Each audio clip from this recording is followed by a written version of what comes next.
A continuación, vamos con Carolina Pardo, quien se unió a Baker McKenzie en 1994 y es socia de la firma desde 2008. Actualmente es miembro del comité directivo global del Grupo de la Industria TMT de la firma y del Comité Directivo Global del Grupo de Cumplimiento e Investigaciones de la firma. Fue miembro del Comité Directivo Global de la firma para Antimonopolio y de Competencia Global desde 2016 hasta 2020 y actualmente es miembro del Comité Directivo Antimonopolio de Latinoamérica. Se graduó como abogada y especialista en Derecho de los Negocios Internacionales de la Universidad de los Andes en Bogotá. Obtuvo un máster en leyes con énfasis en Derecho Privado Internacional y Derecho de la Competencia de la London School of Economics and Political Science. Durante 25 años ha asesorado a importantes clientes nacionales e internacionales en asuntos relacionados con el cumplimiento de las normas de protección de datos de competencia y de la ley del consumidor. Ha representado a clientes en investigaciones y presentaciones relacionadas con asuntos de protección de datos y competencia en Colombia. Ha coordinado y elaborado con éxito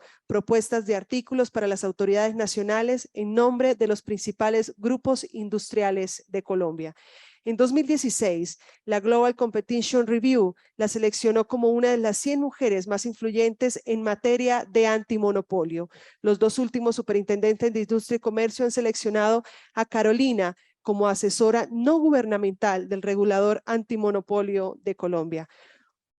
Un fuerte aplauso para Carolina Pardo. Bienvenida. Pues siguiendo con los comentarios que hace Felipe, el tema de la intersección entre los temas de prevención de lavado y competencia se unen, digamos, a la intersección que deben tener en cuenta las empresas en todos sus temas de cumplimiento. Y hoy en día vemos que se exigen oficiales de cumplimiento para temas de protección de datos, de prevención de lavado de activos, de programas de transparencia ética empresarial,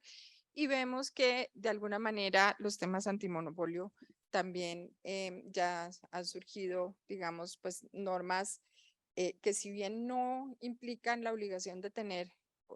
oficiales de cumplimiento para todas las empresas, sí existe un beneficio importante. Baker McKenzie, la firma en la que trabajo, ha venido realizando unas encuestas con empresas en Estados Unidos, Canadá, Brasil, España, Alemania, China, el Reino Unido, en temas de qué es lo que los trasnocha cuando hablan de estos temas. Y en el 2019, prepandemia, les voy a dar algunas estadísticas, más del 60% de las compañías no estaban haciendo sus labores de auditoría enfocadas en temas de transparencia y ética o en temas de prevención de lavado de activos antes de las adquisiciones. Casi el 50% descubrieron problemas importantes después del cierre de la transacción, con lo cual los temas de auditoría durante el tiempo pretransaccional es muy importante. Con la pandemia esto se intensificó, pero ya en el 2019 el 70% de los oficiales de cumplimiento sentían que no tenían el ancho de banda suficiente para realizar todas las labores y todas las gestiones que se les estaban encomendando al interior de la empresa. El 63% reconocieron que el líder de la empresa imprime la verdadera cultura de cumplimiento más allá de las políticas y los documentos escritos que se tengan dentro de la compañía.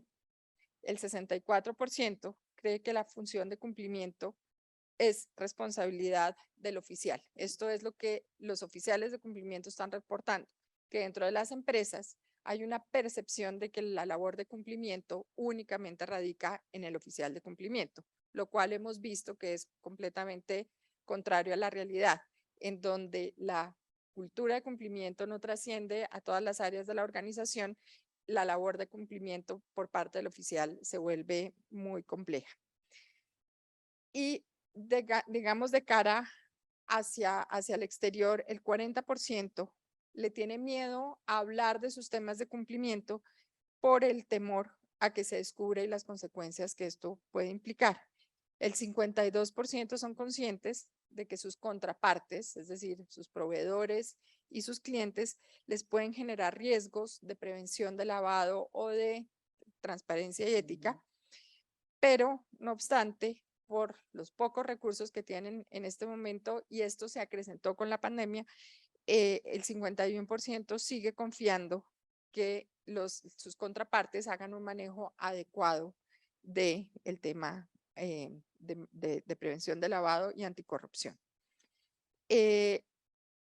Hoy en día, el 52% tienen temas que saben que no han reportado, pero que confían poder manejar internamente, pero el 57% ya saben que están sobrecargados por temas de cumplimiento y posiblemente no lo van a lograr, y por ende el 57% espera que los reportes de cumplimiento y las investigaciones se incrementen. Entonces, con este preámbulo, pues les pongo también unas citas de unos profesores de la Universidad de Pensilvania que hablaban sobre volver los programas de cumplimiento en una ventaja competitiva y decían que lo único más costoso que implementar una cultura de cumplimiento es no tenerla. ¿Por qué? Porque Felipe nos contaba sobre los rezagos que tenemos en el tema de la ejecución en Colombia. Y eso no es solo en Colombia. Si vemos el reporte de la OCDE sobre la exportación de corrupción que salió recientemente, Colombia sigue muy rezagado, pero solamente hay unos poquitos países que sí lo están cumpliendo. Entonces, este es un tema que está en la cabeza de todos los reguladores, pero al interior de las empresas, lo que vemos es que el costo de no tener una cultura de cumplimiento supera en algunos casos el doble del precio de implementar las políticas de cumplimiento. Es decir, y esto no solamente va en línea con las multas que se pueden sufrir, sino con las pérdidas patrimoniales por temas de fraude, por temas al interior de la empresa, no necesariamente temas de corrupción hacia el exterior, perdón, sino al interior de la empresa, los costos de las investigaciones. En México veíamos que en el caso de Walmart, que era un tema de corrupción y de competencia, los costos de la investigación llegaron a superar el tema de las multas probables que podría haber puesto el Departamento de Justicia de los Estados Unidos, que era quien estaba investigando el tema,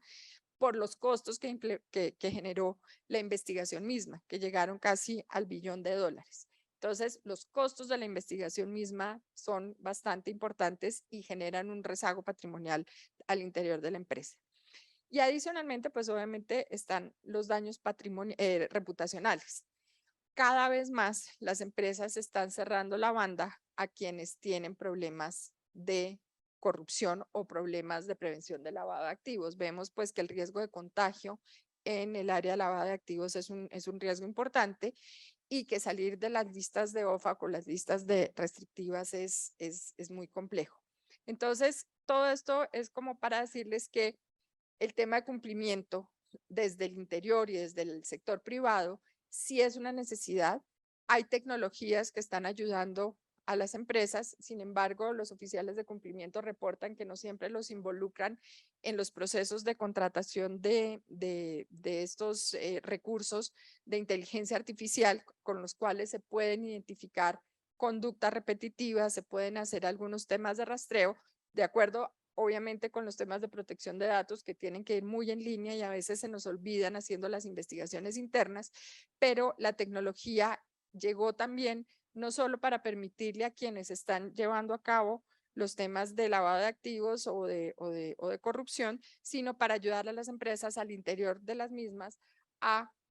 llevar a cabo investigaciones de manera concreta, de forma adecuada con el uso de tecnología. Lo que pasa es que hay que involucrar a la función de cumplimiento al momento de hacer esas compras de tecnología y no solamente, y no aislar al oficial de cumplimiento del el director, digamos, de tecnología de la empresa.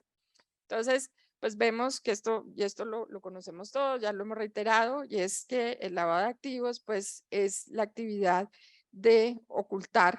dineros obtenidos de manera ilegal, vinculándolos a la economía, dándoles la apariencia de legitimidad.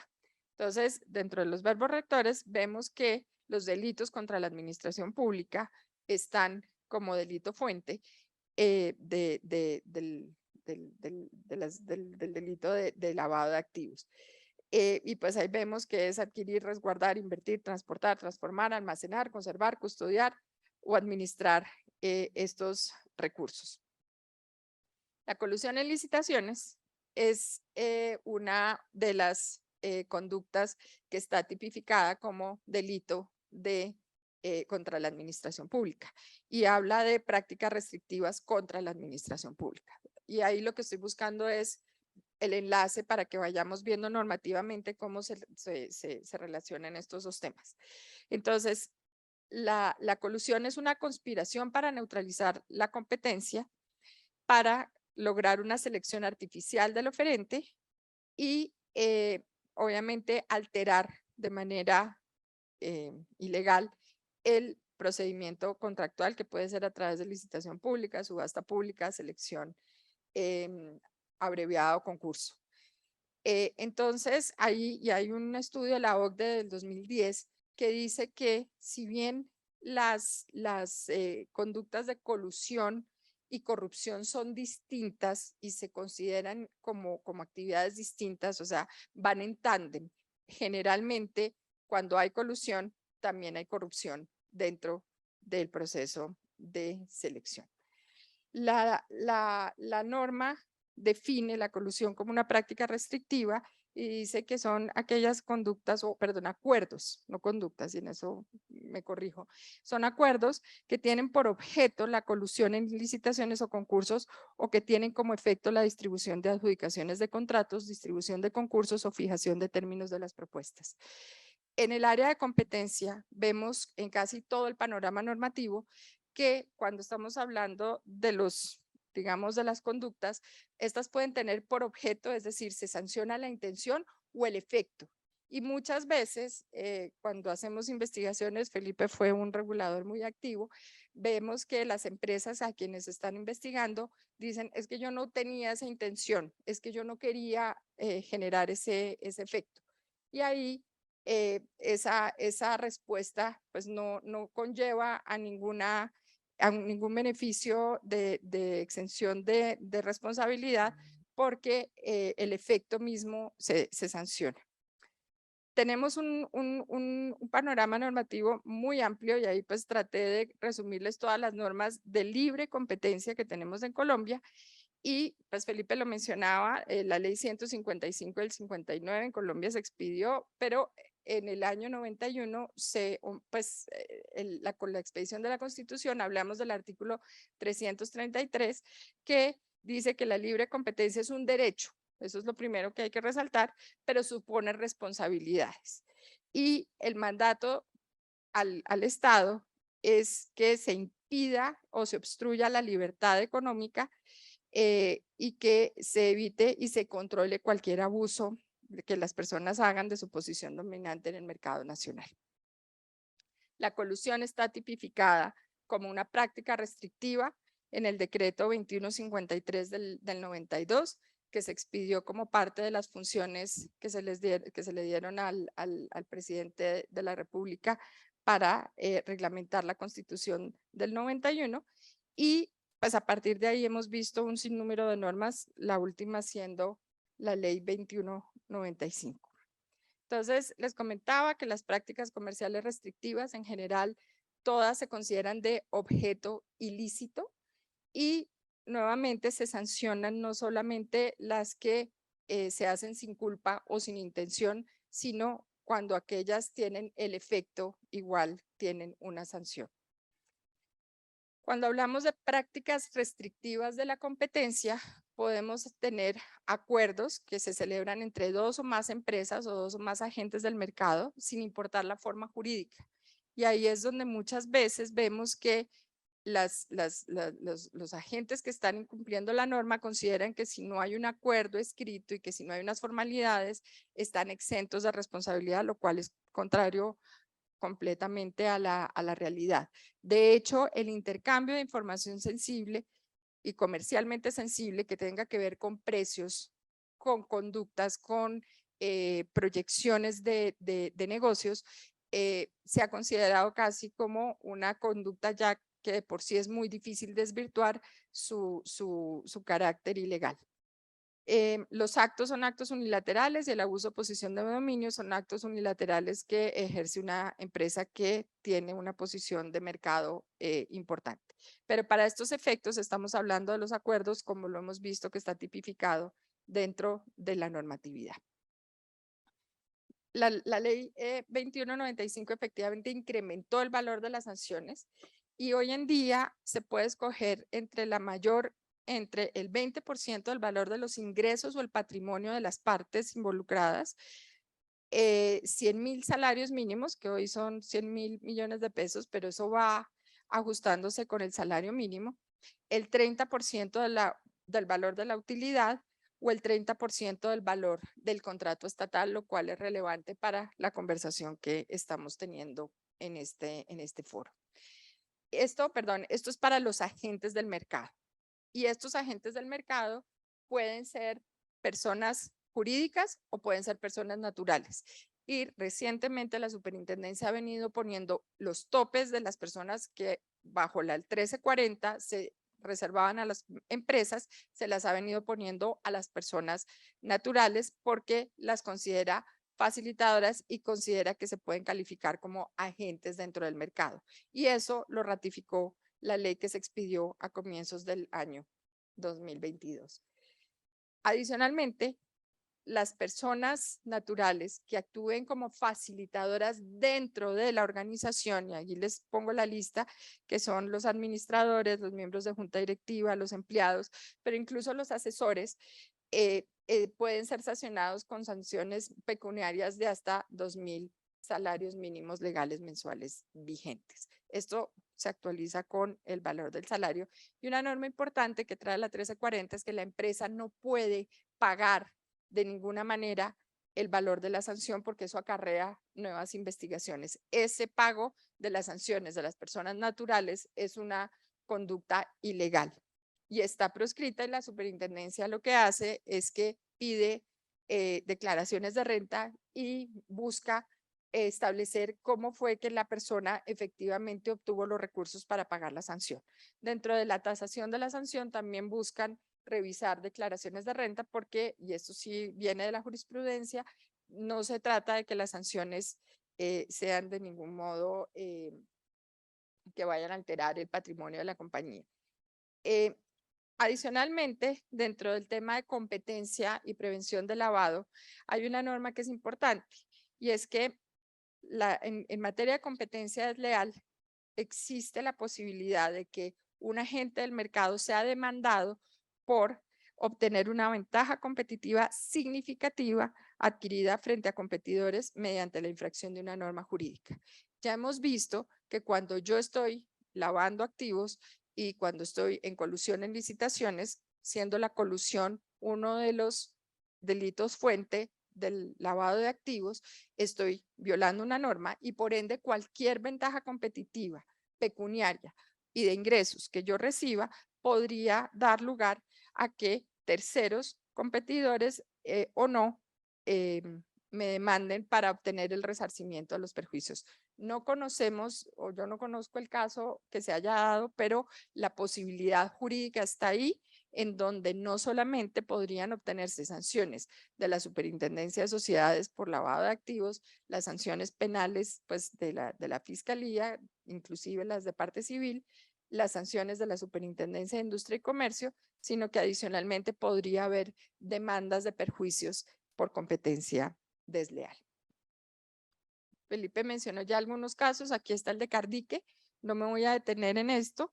Está también el de FSG, Transportes Especiales, donde el señor Fernando Suárez González obtuvo información privilegiada de parte de funcionarios vinculados directa o indirectamente a la Central de Inversiones CISA, que estaba encargada de hacer las subastas y coordinó la participación en los diferentes procesos de subasta. La sanción, ya les digo cuánto fue la sanción para FSG, fue una sanción de mucho dinero.